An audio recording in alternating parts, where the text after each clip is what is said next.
Okay, आजचा शेवट दिवस डे 5. तर आज महत्त्वाचा टॉपिक आहे की इमोशनल कनेक्शन जे आहे ते डिजिटल कनेक्शनपेक्षा खूप मोठं आहे.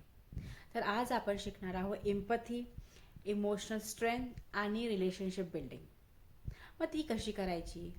तर सहानुभूती, प्रेम, संवाद ह्या गोष्टी आहे ना, ह्या स्क्रीन डिटॉक्स करणाऱ्या गोष्टी आहेत. आपण बॉडी डिटॉक्स करतो, तसंच स्क्रीन डिटॉक्ससाठी आहे तुमचे सुसंवाद.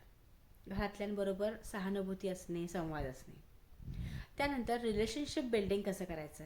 तर जेव्हा आई स्वयंपाक करते, बाबा काहीतरी पेपर वाचतात, त्यावेळी त्यांच्यासोबत ॲक्टिव्हली इन्व्हॉल्व्ह होणं, त्यांना स्वयंपाकात मदत करणं, पेपर वाचताना त्यांच्याबरोबर बसून कोडे सोडवणं, त्यानंतर वॉकिंगला जाणं, त्यानंतर त्यांच्याबरोबर व्यायामाला बसणं, अशा टी व्ही बघणं, सोबत टी व्ही एखादा चांगला कार्यक्रम तो सुद्धा बघणं म्हणजे इन्व्हॉल्वमेंट आहे.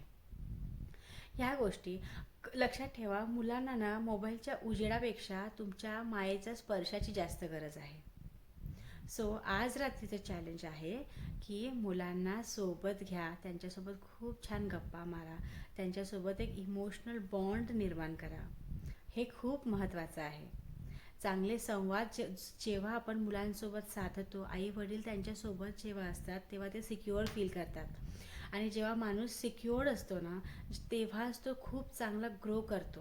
कारण कुठलीही भीती, कुठलंही दडपण हे मनावर जेव्हा असतं, लहान मुलं ते जास्त बिअर करू शकत नाही, म्हणून ते जास्त चांगलं परफॉर्म करू शकत नाही.